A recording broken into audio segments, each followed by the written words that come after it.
oh, okay, it's beginning? I think, I mean, since Diddy was arrested and the idea of his parties, people have been clamoring for additional names, other celebrities to now be pulled into that. And Jay-Z is one of the biggest celebrities so far. It's pulled into it. So yeah, people were kind of waiting for a moment like this.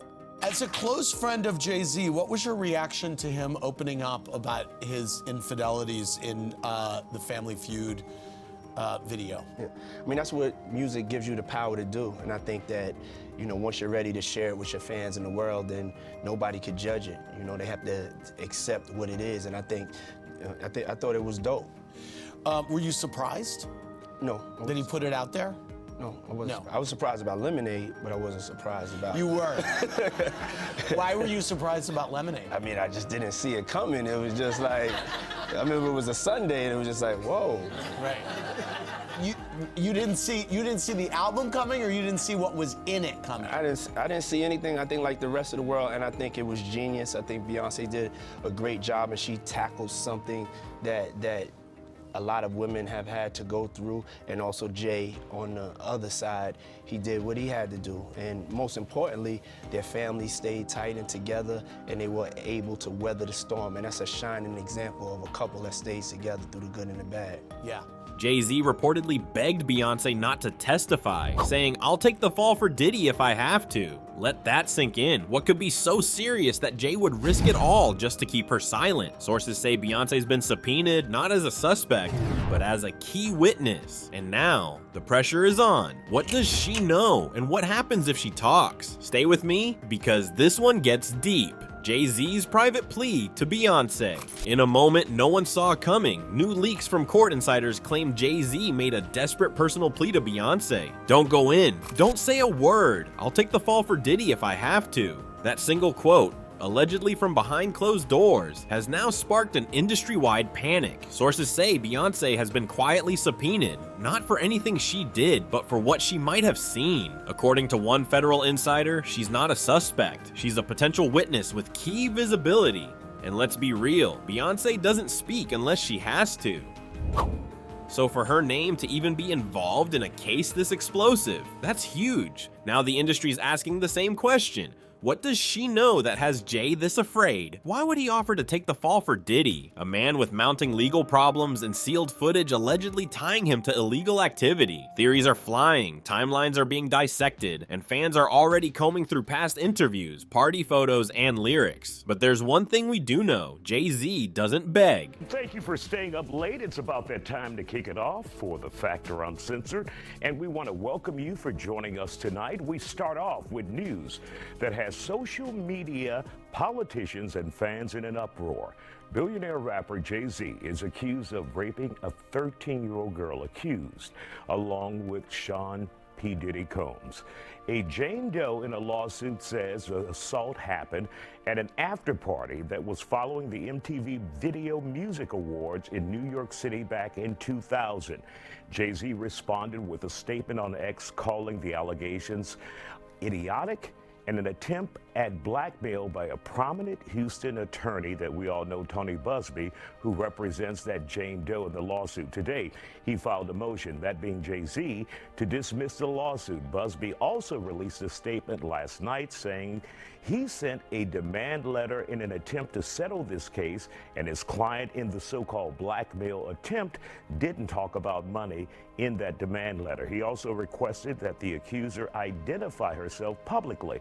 Publicly, not privately, not unless the walls are closing in, and the biggest question people are asking right now, why would Beyoncé be called in the first place? That being from Jay-Z. Joining us to talk about... No. We have a statute that allows when you're talking about sexual assault, you can file as a Jane Doe, or you don't have to name a person if you don't want to. Is it normal? No, but the law allows it. So, normally that does not happen. Now, one of the things that I think came out, Jay-Z's statement that flat out said, fair is fair. You're suing me, let me know who my accuser is, stop being anonymous, show your damn face, show yourself, because in America, we are allowed to face our accusers. And so you have filed a suit against me anonymously.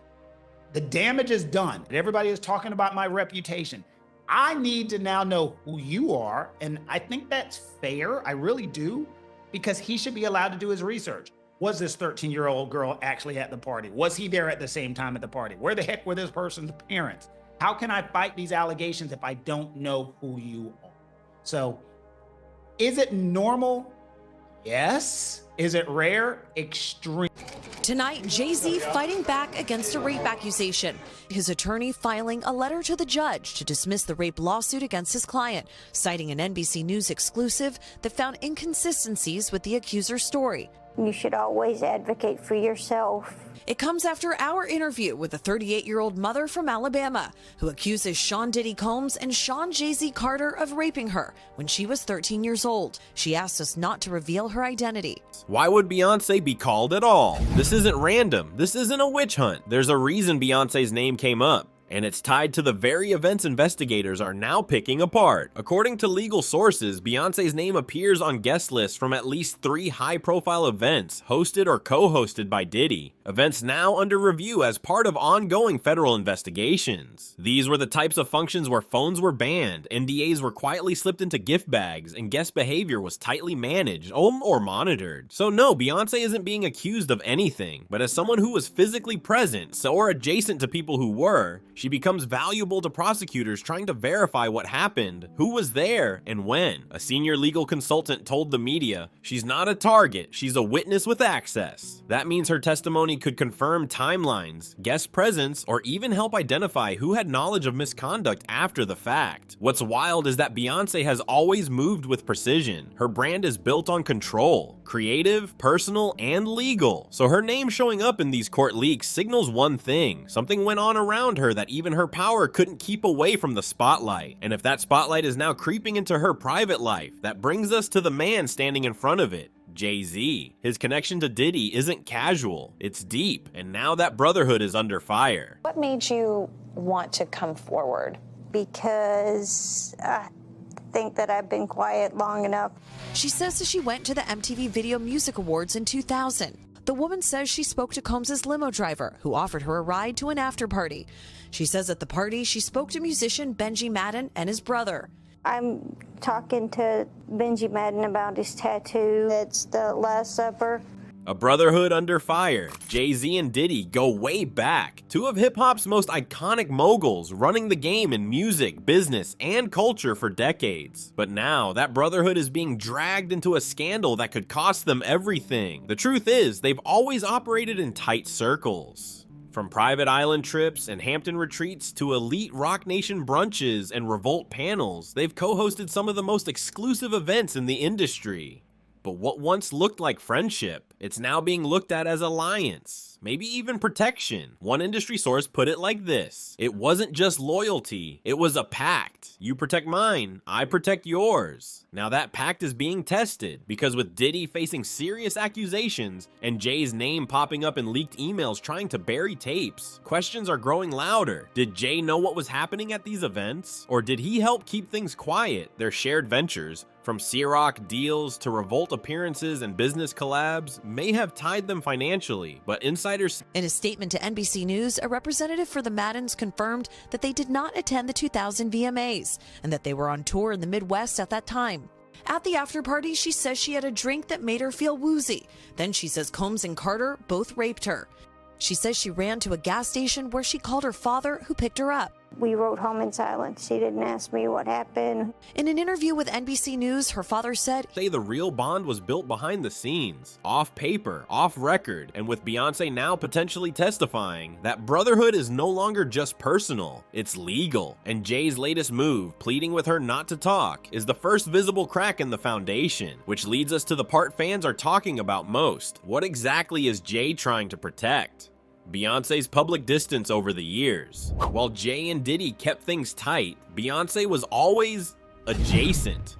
Close enough to be seen, but far enough to never be fully linked. And now we're starting to see that it wasn't coincidence, it was strategy. Over the past few years, fans have noticed Beyoncé distancing herself from Diddy's orbit. Pop mogul Jay-Z is denying allegations being made against him. He's accused of raping a 13-year-old girl back in the year 2000 with Sean Combs. Jay-Z's name was added to a lawsuit over the weekend. KTLA's Jacqueline Sarkisian is live in the newsroom with the details. Jacqueline, good morning. Hi, Eric. Good morning to you as well. The billionaire rapper is denying all allegations and calling the lawsuit blackmail. He says he and his wife Beyoncé will now have to sit their children down and explain to them what's happening. The lawsuit, which was originally filed back in October, was refiled yesterday to include Jay-Z as a defendant. The woman, who's identified as Jane Doe, says she was 13 years old at the time of the assault. It happened at an after party following the MTV Video Music Awards in 2000. She went without a ticket, ended up speaking to a limo driver for Sean Diddy Combs, who told her about the party.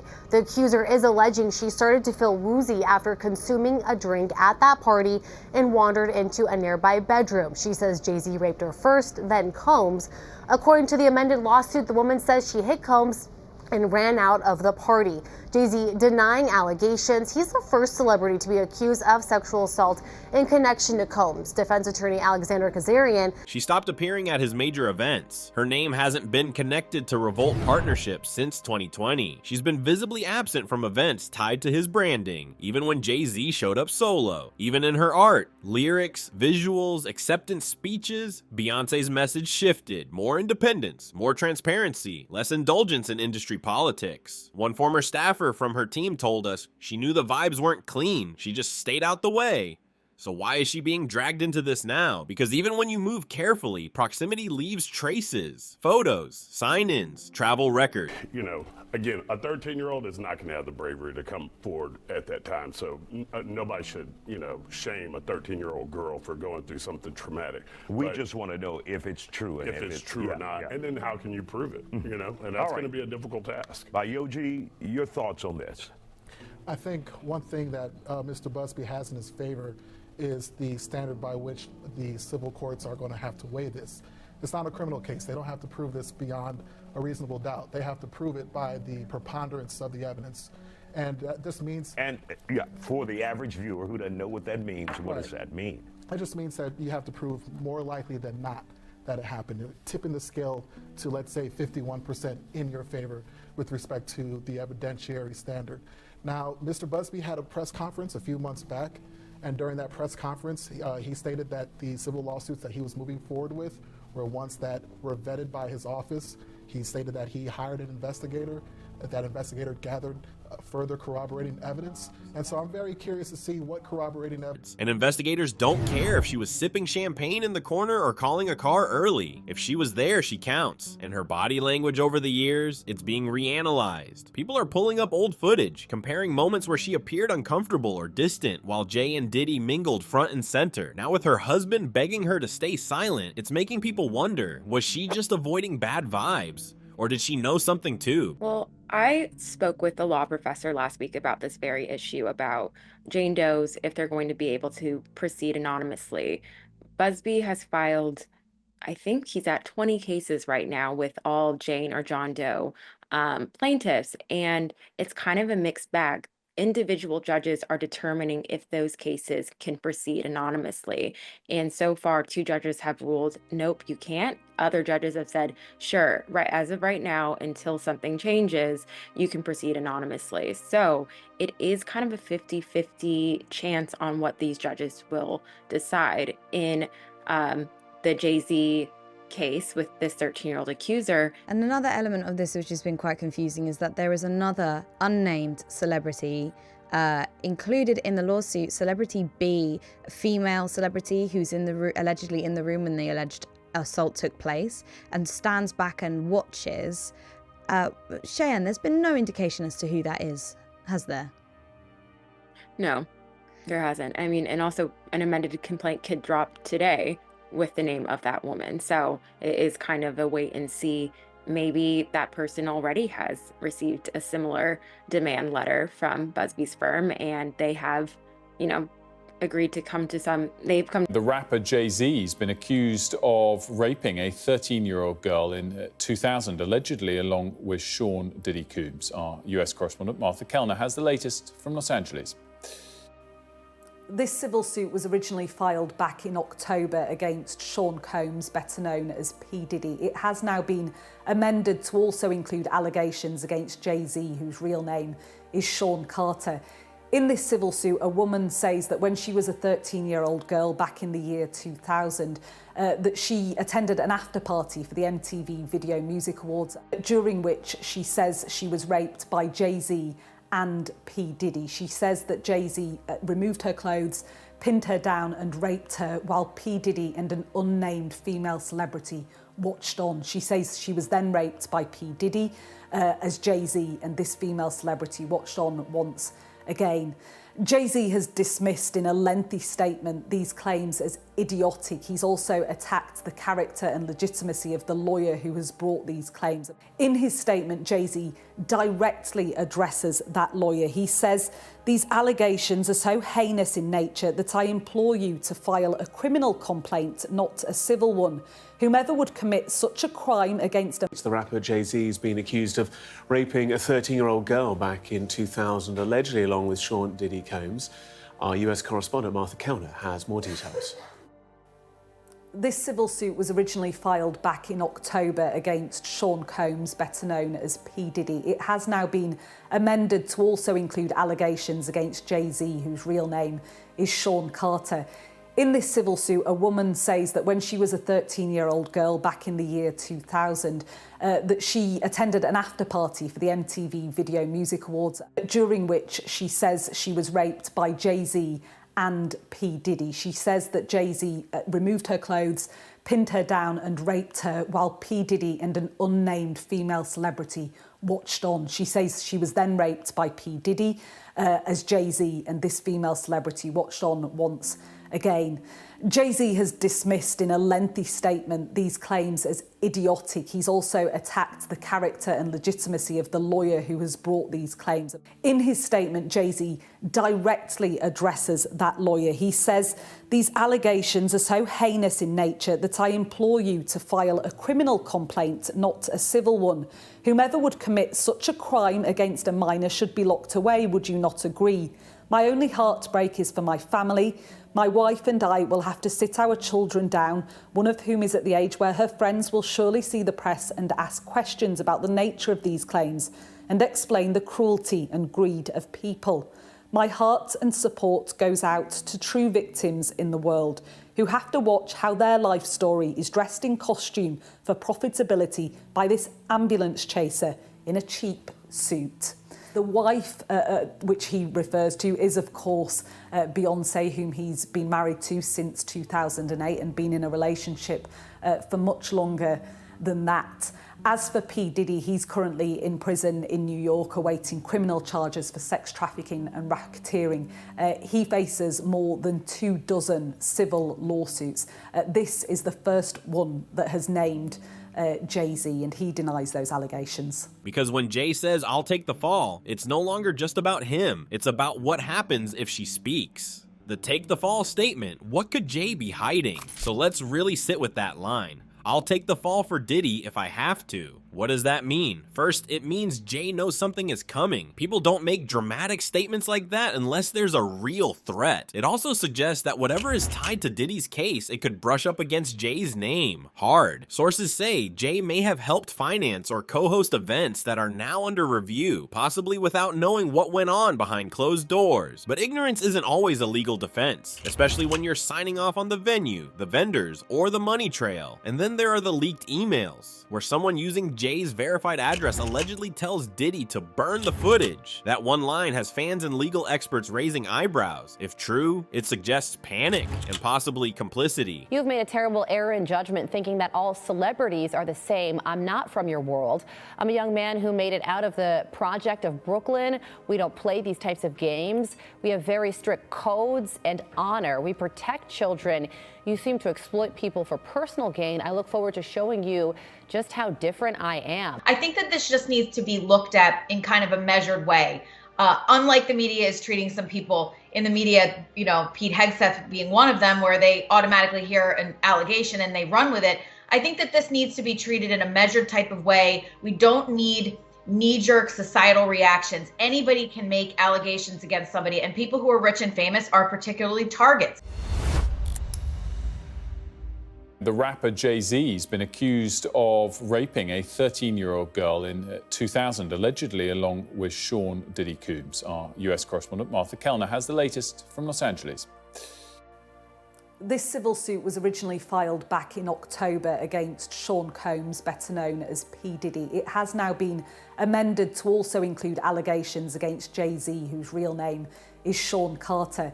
In this civil suit, a woman says that when she was a 13-year-old girl back in the year 2000, that she attended an after party for the MTV Video Music Awards, during which she says she was raped by Jay-Z and P. Diddy. She says that Jay-Z removed her clothes. Jay pleading with Beyoncé to stay silent could be his last line of defense. Not because she'd testify against him directly, but because her statements could confirm the environment, the access, the names. And for someone like Jay-Z, who's built an empire off mystique and control, that kind of exposure is more dangerous than anything else. Because if Beyoncé takes the stand and says even one thing that adds weight to the timeline, Jay's legacy could shift forever.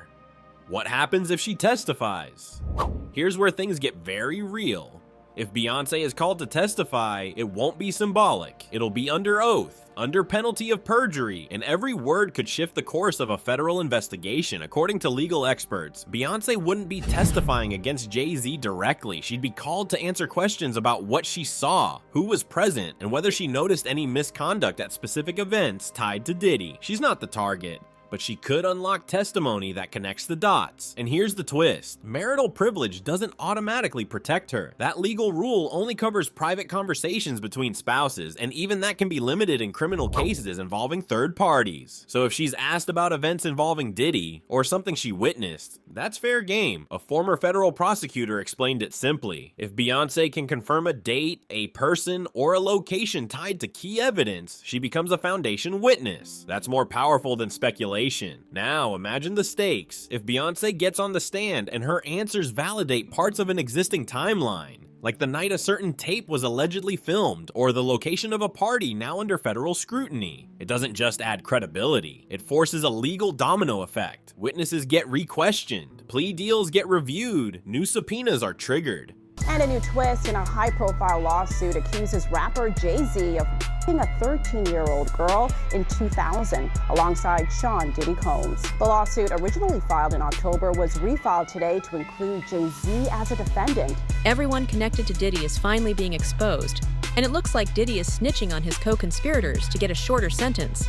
Rap and media mogul Jay-Z now accused of a 13-year-old girl in 2000 along with Sean Diddy Combs.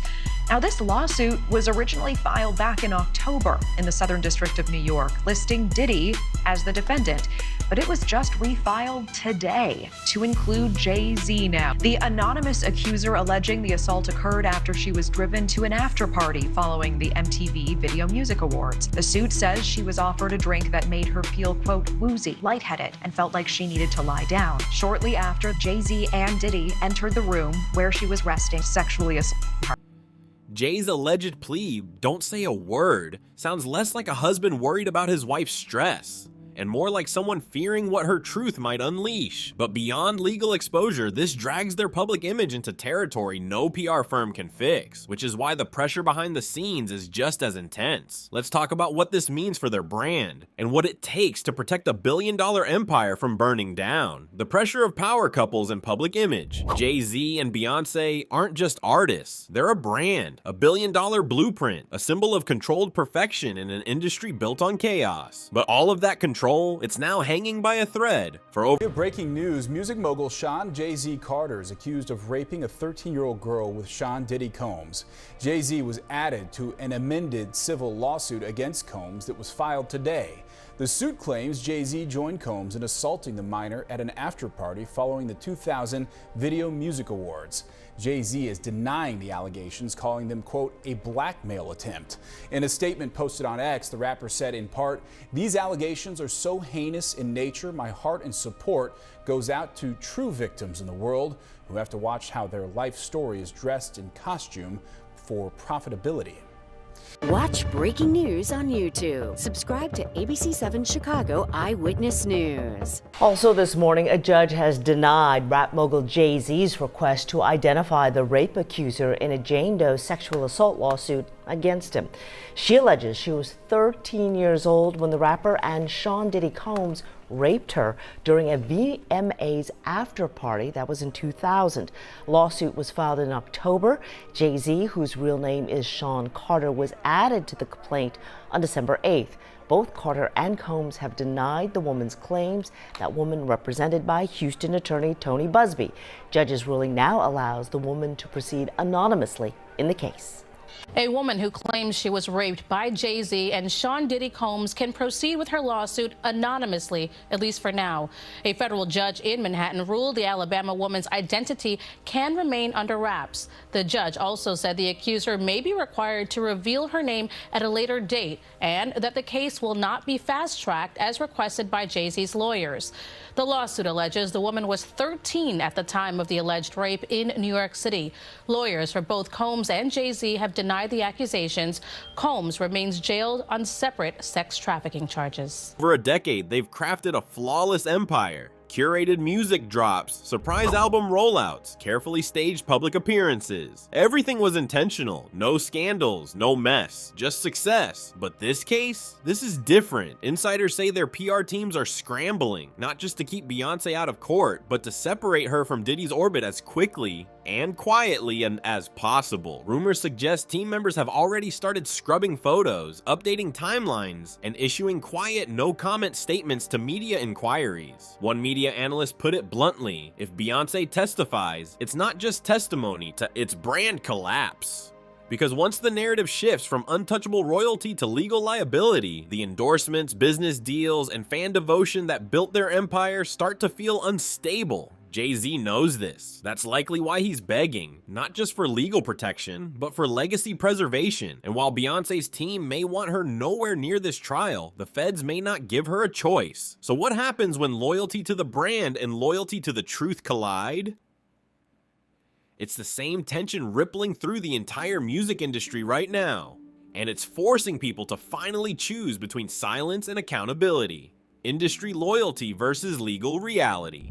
In hip-hop, there's a code. Loyalty is everything. You don't snitch, you don't fold, you don't let the outside world into your inner circle. But when the feds get involved, that code starts cracking. Jay-Z's alleged line, "I'll take the fall for Diddy if I have to," sounds noble. But legally, it doesn't hold up. You can't choose who gets prosecuted. You can't redirect charges with a statement. And you definitely can't protect someone else by hiding evidence or asking someone to stay silent. This moment, Beyoncé possibly being forced to testify isn't just about her and Jay. It's a test of how deep this industry's silence runs. Because if one of the most powerful women in entertainment is expected to lie, downplay, or withhold the truth, what does that say about everyone else who already has? A music journalist recently wrote, "The code worked when the consequences were small, but now we're talking jail time, federal raids, and decades of blackmail. That's not loyalty, that's survival." And survival means making hard choices. Jay's plea isn't just emotional, it's strategic. He knows that once people start flipping, once names start coming out and tapes are reviewed,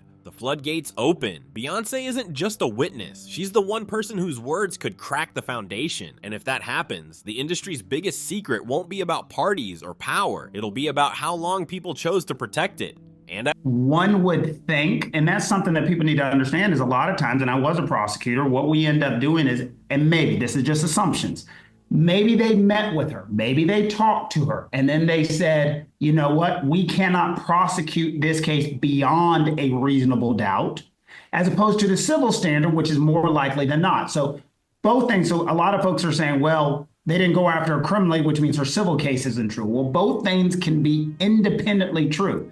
A civil case is brought if it's more likely than not that something happened. To prosecute her criminally or make her a co-conspirator, it must be proven beyond a reasonable doubt. And prosecutors possibly could have met with her, maybe believed her story. Maybe they thought the willful blindness claim would have been too hard to prosecute and said, we're not going after her. Possibly. Or possibly they think she didn't do anything, or they couldn't prove it. There's so many things that could have gone into it. But that is a very strong denial. And that's why I don't believe she is going to be a witness based upon that denial and that denial alone. Well, she's saying she didn't aid or abet any crimes. But should we read anything into the fact that she hasn't said, and Diddy's innocent? I never ever saw him do any of these things, and I was around him all the time. Yeah, we can read into it. She's not stupid. That's something you don't want to go out on that ledge and make the government that angry with you. And that would be going out to a very strong ledge. And at some point in time, if she has any representation, they're saying you need to worry about yourself. Do not go out on the ledge for anybody else because, your words come back and haunt you. Let's say he gets convicted. Then all of a sudden, for the rest of time, there's a statement of you saying Diddy's innocent and the people don't want to deal with you at all. So, yeah, I would have advised her not to talk about him in the slightest. It was May 12th. We've got those opening statements. If she is giving evidence, if she's called as a witness, if she's in the room, we will let you know when the trial begins. Next, we need to talk about Tony Busby. Tony Busby is our Texas trial lawyer who said he had over 150 cases or claims that he could bring to court against Diddy. He stood in front of that 1-800 number in October of 2024 and said, if you've been sexually assaulted by this man or you have evidence, please call us, and we're looking to represent them, not as a class action, but each individual lawsuit. As we know, he's filed a lot of cases since then, civil claims. One of them is by an anonymous man who's using the pseudonym John Doe. He's accused Diddy of sexual assault. Diddy denies the allegations. But it's within this case, the judge presiding over that specific case, Judge Abrams, has said, wait a minute, you're filing a case in the Southern District of New York and you're not admitted to practice here. In a letter, Judge Abrams goes on to say, moreover, although Mr. Busby was warned several weeks ago in a parallel case that this conduct violated local civil rule 1.3, he failed to bring this issue to the court's attention. So, Sean, does that mean somebody else told you that you're doing this and this is wrong, and then you didn't come over here and tell us? So you purposefully kept it from us, or is this a crime? It's not a crime, but it's so damn stupid. It should be. The easiest way to describe it, so people get confused. Just because you're licensed to practice law in America, you can't practice law in every state. We've got different states, different laws, different jurisdictions, so they're all different. So once you take the bar, you are licensed to be a lawyer. Then you can practice in a state where you take the bar. Then after you've taken the bar in that state and you practice, let's say, and it happens to us a lot, let's say a buddy of yours calls you in Georgia and says, I want you to try this case with me or help me with this case. Well, you don't want to take the bar exam again because it's an incredibly hard, arduous test that you don't want to do again. But what you can do is do what's called pro hoc vici. All that means is for this matter only. That is literally the definition of it. Pro hoc vici means for this matter. And it is a ministerial function. You fill out a piece of paper, you get your buddy who's a lawyer in that jurisdiction and say, I vouch for Mr. Kent to practice law with me in Georgia. He knows the laws. You give that application to a clerk or to the judge. At what cost? So what does Beyoncé do? That leads us to the final and biggest plus question. Will Beyoncé protect Jay or tell the truth? Now it all comes down to this. Does Beyoncé stay silent or speak? If she chooses silence, she protects Jay. She maintains the brand. She avoids headlines and lets the lawyers keep spinning the narrative. But that silence comes with a cost to truth, to the people affected, to herself. If she testifies, if she answers fully and honestly, she risks everything: relationships, reputation, possibly even her safety. But she might also help bring clarity, justice, and accountability to a case that's already surrounded by shadows. It's a no-win scenario for someone who has built her image on being both flawless and fearless. But now it's not about image, it's about impact. The courtroom doesn't care about Coachella. Prosecutors don't care about Grammys, they care about facts, timelines, footage, witnesses, and Beyoncé, like it or not, might be the key to confirming what really happened. So the final question, the one no one can answer but her, is this: will she protect her husband or tell the truth? And if she speaks, will it be the moment everything finally unravels? Because when power, privacy, and loyalty collide, truth doesn't whisper, it roars. If Beyoncé speaks, the truth could crack everything, from music royalty to courtroom reality. Thanks for watching and breaking this down with me. Let me know your thoughts in the comments. And if you're into these deep dives, make sure to like, subscribe, and hit that bell. More's coming.